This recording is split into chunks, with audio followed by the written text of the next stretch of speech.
குட்டீஸ், நான் உங்கள் உட்லேண்ட் ஏஞ்சல். என் கனவே உன்னை காதலிப்பதுன்ற சீரீஸோட அடுத்த பார்ட் தான் பார்க்க போகிறோம். இந்த பார்ட்டில் மெங்கை சமாதானப்படுத்திட்டு நம்ம ஹீரோவும் நம்ம ஹீரோயினும் நம்மளோட யானும் வெளியே வராங்க. அவங்க 2 பேர் சிரித்து பேசிக்கிட்டே வரும்போது தேர்ட் ஸ்க்ரீனில் நல்லா கூர்ந்து பார்த்திங்கன்னா பின்னாடி நம்ம ஹீரோ தெரிகிறாரு. அப்போ பார்த்திங்கன்னா அவர் பின்னாடியே வந்திருப்பார் போல். அடுத்த நாள் காலையில் பொழுதே விடிஞ்சிருச்சு, நைட்டு வந்தாங்கள்ல. காலையில் பார்த்திங்கன்னா ஹீரோ அங்கே உட்காந்துருக்காரு. நம்ம ஹீரோயின் வந்தோடனே கேட்குறாங்க, எங்கே போனேன், யாரைக்கிட்டு வெளியே போனேன், இனிமேல் நான் உனக்கு சொல்லித்தர மாட்டேன்னு சொல்லிட்டு அவர் திட்ட, என்னை மன்னிச்சிருங்க, இனிமேல் நான் போக மாட்டேன், என் ஃப்ரெண்டு அதனால தான் போயிட்டேன் அப்படின்னு நான் சொல்ல கேட்காம வெளியே போனல அப்படின்னு இன்னொரு தடவை நீங்கள் பெர்மிஷன் கொடுக்காம நான் போக மாட்டேன் அப்படின்னு சொல்லி மன்னிப்பு கேட்குறாங்க. உடனே ஹீரோவும் மன்னிச்சுட்றாரு. அப்போ சொல்கிறாரு, சரி போ அப்படின்னு சொன்னோடனே சரி நான் போகிறேன் அப்படின்னு சொல்லிட்டு அவங்க அங்கே போகிறாங்க. எங்கே போகிற அப்படின்னு, சமைக்க ப்ராக்டிஸ்க்கு போ அப்படின்னு சொல்லிடுறாங்க. அவங்களும் ப்ராக்டிஸ் பண்ண ஆரம்பிச்சிடுறாங்க. இவர் வந்துட்டு ஸ்லோவாக பண்ணுற, வேகமாக திரும்ப, இந்த பக்கம் திரும்ப, இப்படி இந்த அந்த ஒவ்வொன்றிலையும் ஒவ்வொரு விதமான போஸ் இருக்கும். அது ஒவ்வொன்றையும் சொல்லி அந்த மாதிரி பண்ணு, இந்த மாதிரி பண்ணுன்னு சொல்லிட்டு இருக்காரு தவிர வேறு எதுவுமே பேசலை. இவங்களும் அவங்க நிறையா தடவை தடுக்கி விட்டு கீழெல்லாம் விழுந்துடுறாங்க. அப்போ கூட அவர் கண்டுக்கவே மாட்டேங்கிறாரு, அமைதியாக அதையே பார்த்துக்கிட்டு இருக்காரு. இப்போ காலையிலேருந்து நைட் வரைக்கும் அவங்க வந்து ப்ராக்டிஸ் பண்ணியிருக்காங்க, பச்சை தண்ணி கூட பல்லப்படாமல். ஆனால் அவர் வந்து ஒரு காம்ப்ளிமெண்ட்டும் கொடுக்கல, எதுவுமே பேசலை. உடனே வந்துட்டு அவங்க, இப்போ நான் நல்லா செய்கிறேன் தானே, ஏன் கண்ணை கட்டிட்டு செய்யணும் அப்படின்லாம் கேட்குறாங்க. அவர் பாட்டுக்கு அமைதியாக இருக்காரு. கண்ணை திறந்துட்டு பார்த்தா இவங்க ஏதோ ஒரு பொருளை வச்சு விளையாண்டுட்டு இருக்காரு. ஹீரோயினுக்கு காண்டாயிருது. நான் அப்படின்னு சொல்லிட்டு இருக்கும்போது தடார்னு கீழே விழுந்துடுறாங்க. நெத்தியில் செம்ம அடி. அப்போ நீ இன்னும் சரியாக ப்ராக்டிஸ் பண்ணல தானே அப்படிங்கிறாரு. உடனே அவங்க அந்த நெத்தியை தேய்ச்சி விட்டு அமைதியாக அவங்கள பார்த்துக்கிட்டே நின்றுட்டுருக்காங்க. அதே சமயத்தில் நம்ம யானையும் ஜீஹோவும் காட்டுறாங்க. ஜீஹோ வந்துட்டு அவங்களுக்கு வந்து ஸ்வாட் ப்ராக்டிஸ் எல்லாம் முடிஞ்சிச்சு. இப்போ மியூசிக் ப்ராக்டிஸு வந்து அந்த போட்டியை வந்து நடத்துகிறவங்க வந்து சின் அப்படின்ற சைனீஸ் மியூசிக்கை இன்ஸ்ட்ருமெண்ட்டை வாசிப்பாங்க. அப்போ வந்து போட்டியில் கலந்துக்கிறவங்கெல்லாம் ஃப்ளூட் வாசிக்கணும். ஆனால் ஃப்ளூட்டை ரொம்ப கொடூரமாக வந்து யான் வாசிக்கிறாரு. அப்போ அதை பார்த்துட்டு சரிவா நீ சின்ன என் கூட வாசியேன் அப்படின்னு சொல்கிறாங்க. அந்த சமயத்தில் வேணும்னே அவரோட நகத்தில் கீறி விட்டுறாங்க. அவர் மெய்மறந்து அவங்கள பார்த்துட்டு இருக்க சமயத்தில் அப்போ வந்து கூட நான் பார்க்குறேன் அப்படின்னு சொல்லிட்டு கையை வாங்கி அவங்களோட மேஜிக்கல் பவரை, இப்போ ஈவல் மேஜிக் தானே அவங்களுக்குள்ளே இருக்குது, அந்த வில்லி வந்து அவங்களோட மேஜிக்காக யானோட கையில் போட்டு விட்டுறாங்க. இங்கே வந்து ஹீரோயின் இருக்காங்க இல்லையா, அவங்கள பார்க்குறதுக்காக ஹீரோ வராரு. பார்த்தா அவங்க நல்லா தூங்கிட்டு இருக்காங்க. வந்து நெத்தியில் அடிபட்டிருக்கு, நல்லா வீங்கிருச்சு. அதுக்கு வந்து அவர் மருந்து போட்டு விட்றாரு. அந்த காட்டன் ரோஸ் மருந்து இருக்கு இல்லையா, அதை அவர் போட்டு விடுறாரு. அப்போ வந்து திடீர்னு ஹீரோயின் முழிச்சு பார்க்குறாங்க. பார்த்தோன்னே சரி நல்ல டைம் தான் எழுந்திரிச்சேன், காலர்கிட்டையும் கொஞ்சம் அடிபட்டிருக்கு, கொஞ்சம் அதை காட்டு, நான் மருந்து போட்டு விட்றேன் அப்படின்னா இவங்க பாட்டுக்கு நகர்த்தி விட்றாங்க. ஏமா நீயும் உடம்பு சரியில்லாமல் இருக்க, ரொம்ப டயர்டா, நான் உன்னை எதாவது செஞ்சுட்டா என்ன செய்வேன்னா, இதெல்லாம் நம்பிட்டாலும் இந்த அக்கறை காலையிலேருந்து எங்கே போச்சு, நான்லாம் நம்ப மாட்டேன், நான் என்ன முட்டாளா அப்படின்னு சொன்னோன்னே இவங்க அமைதியாக பார்த்துட்டே இருக்காரு. வேகமாக எழுந்திரிச்சிட்டு, நீங்கள் தான் என்னை விட்டுட்டு கூட போயிட்டீங்களே, நான் இது உள்ள விழுந்திருக்கவே மாட்டேன், எல்லாமே உங்களால் தான் ஆச்சு, நீங்கள் செஞ்சதுனால தான் இத்தனை பிரச்சனையும், நீங்கள் இல்லைன்னா நான் நல்லா தான் இருப்பேன் அப்படின்னு சொன்னேன். நான் தான் என்னுடைய அந்த ஷீல்டு ஒன்று கொடுத்துருந்தார்ல, பால் மாதிரி ஒரு ஷீல்டு இருந்தது, அது மூலியமாக தான் நான் உன்னை பாதுகாக்கிறேன் அப்படின்னோடனே, என்னது அது உங்களுக்கு தான் அப்படின்னு. ஆமாம், என்னோடய ஃபேரி பவரால் தான் அது உருவாக்கப்பட்டுச்சு, எத்தனையோ 100,000 வருஷமானாலும் கூட அது உன் கூடவே தான் இருக்கும் அப்படின்னு அவர் சொல்கிறாரு. உடனே இதை கேட்டோன்னே அது உங்களுக்கு தான், நீங்கள் எனக்காக வச்சிங்க அப்படி சொல்லணும்னா அவர் சிரிக்கிறாரு. சிரிச்சிட்டே ஹீரோயினை பார்க்க அவங்க ஒரே கில்ட்டி ஃபீலிங்கில் கீழே குமிச்சுக்கிறாங்க. அப்போ பார்த்துட்டு, இன்னும் எதுக்கு உங்கள் கையில் தான் அடிபடலையே, அப்புறம் எதுக்கு இதை வச்சுட்ருக்கீங்க அப்படின்னோடனே உடனே வந்துட்டு, என் கையில் அடிபட்டது உனக்கு எப்படி தெரியும் அப்படின்னோடனே அவங்க அமைதி, ஐயோ மாட்டிக்கணுமா நாமளே சொல்லி அப்படி சொல்லிட்டு அமைதியாகிட்டு அந்த பாக்ஸ் எடுத்து இதில் ஆயில்மெண்ட்டெல்லாம் சூப்பராக இருக்குது, எப்படி இன்னும் அப்படியே ஸ்மூத்தாகவே இருக்குது அப்படின்ட்டு பேசிகிட்டு இருக்காங்க. இதை நான் ஒரு ஃபாக்ஸ் வளர்த்தேன், அதுவே அது கையால் எனக்கு செஞ்சு கொண்டு வந்து கொடுத்துச்சு அப்படிங்கிறாங்க. உடனே வந்துட்டு அதை அவங்க தடவி பார்த்துட்டு இருக்கும்போது உடனே ஹீரோ வந்து என்ன பண்ணுறாருன்னா, கொஞ்சம் அங்கேருந்து ஆயில்மெண்ட்டை எடுத்து அவங்க முகத்துலலாம் பூசுற, ஏன் முகத்தில் பூசுகிற அப்படின்னா, இல்லை அது சொல்லிச்சேன், முகத்துக்கெல்லாம் பூசினா வந்துட்டு முகத்தில் சுருக்கெல்லாம் விழுகாமல் எப்போவுமே இளமையாக இருக்கும் அப்படின்னு சொல்லிட்டு, ஏன் வேஸ்ட் பண்ணுவானே அதனால தான் அப்படின்னோடனே, இரு நான் மூஞ்சில் பூசுகிறேன் அப்படின்னு சொல்லிட்டு இவங்க 2 பேரும் முகத்தில் பூசிட்டு விளையாண்டுட்டு இருக்காங்க. அப்போ அவங்க ஹீரோ வந்து கீழே தள்ளிட்டு அவங்க மேலேயே படுத்துட்டு இந்த மாதிரி செஞ்சிட்ருக்காங்க. அப்போ வந்து அவர் அப்படியே பார்த்துட்டு இருக்கும்போது ஹீரோயினுக்கு ஷாக் ஆயிடுது.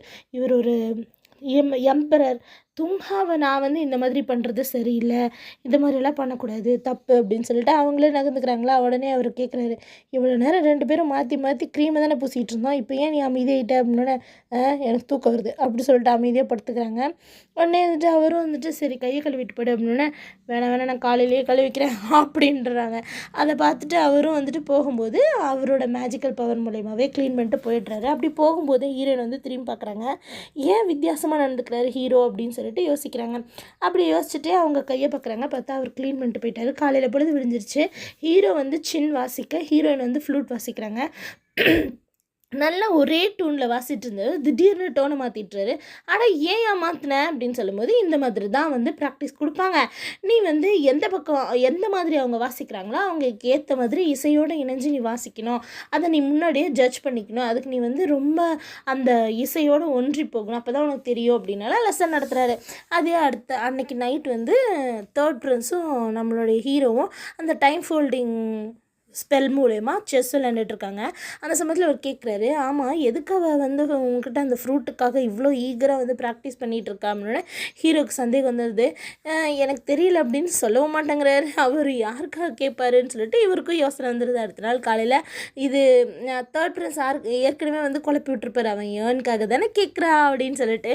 அதனால் அடுத்த நாள் காலையில் வந்து நீ எதுக்காக அந்த பிம்பம் ஃப்ரூட்டை தேடிட்டுருக்க அப்படின்னு கேட்குறாங்க. உடனே அவங்க வந்துட்டு ஒன்றுமே பேச மாட்டேன்றாங்க. சொல்லு எதுக்கு அப்படின்னா, இவங்க வந்துட்டு சும்மா தான் அது பார்க்கணுன்னு ஆசையாக இருந்துச்சு, அதனால தான் அப்படின்னா, என்ன கேக் செய்யவா அப்படின்னு சொன்னேன். அப்படியும் வச்சுக்கலாம் அப்படின்னே, யானுக்காகவா கேக் செய்ய போகிற அப்படின்றாங்க. இதெல்லாம் இவர் இப்படி பேசுகிறத பார்த்தோன்னா ஹீரோயினுக்கு ஒரே சந்தேகமாக போயிடுச்சு. ஐயோ நேற்று நைட்டு தானடா நல்லா பேசினான், எல்லாம் கனவு மாதிரி இருக்கே, அதுக்குள்ளே திரும்ப மூஞ்சி தூக்கி வச்சுக்கிட்டானே வேன் அப்படின்னு சொல்லிட்டு. அப்போ வந்துட்டு ஹீரோ கேட்குறேன், இது யானுக்காகவா சொல்லு அப்படின்னு. ஆமாம் அவனுக்கு பாசி பயிரில் செஞ்சாலும் பிடிக்காது, ரெட் பீன்ஸில் செஞ்சாலும் பிடிக்காது. சப்போஸ் இது பிடிக்கலாம் அப்படின்னு தான் நினைக்கிறேன் அப்படின்னு அவர் வந்து அப்படியே சைடு கண்ணில் பார்க்குறாரு. ஜெலஸ் அவருக்கு அதிகமாகிடுச்சு. அதுக்கப்புறமா வந்துட்டு ஹீரோயின் நினச்சிக்கிறாங்க, இவங்க ரெண்டு பேரும் ஸ்விட்ச் ஆகி வந்தாங்கல்ல, அதனால் இவர் ஜீஹக்காக தான் சொல்கிறாரு அப்படின்னு நினச்சிட்டு, சரி வேணா இந்த பேரியரை ஓப்பன் பண்ணிடுங்களேன் அப்படின்னா இவர் எழுந்திரிச்சு போகும்போது பேரியரை இன்னும் ரெண்டு அந்த வார்டு மாதிரி ஓப்பன் பண்ணியிருக்காரு இல்லையா, அதாவது அந்த வில்லி வரக்கூடாதுன்றதுக்காக தான் இவங்க வெளியே போகிறதுக்கு கூடாதுன்றதுக்காகவும் யான் வந்து இவங்களை பார்த்துடக்கூடாதுன்னு ஜெலசாலே தான் அந்த வார்டை உருவாக்கியிருப்பார். இப்போ வந்துட்டு அதை ஓப்பன் பண்ணிடுங்க அப்படின்னோடனே யானுக்காக தான் கேட்குறாங்கன்னு நினச்சி இவர் அந்த ஷீல்டைவே இன்னும் 2 மடங்கு ஜாஸ்தியாக போட்டு போயிட்டாரு. ஹீரோயினுக்கு ஒரே ஷாக்காட, என்னங்க ஏன் சொன்னதுக்காக இன்னும் இப்படி பண்ணிட்டாங்களே அப்படின்னு யோசிச்சுட்ருக்காங்க. அடுத்த நாள் அந்த காம்படிஷன் ஆரம்பிச்சிருச்சு. அந்த சமயத்தில் எல்லோரும் ரெடி ஆகிட்டு வராங்க.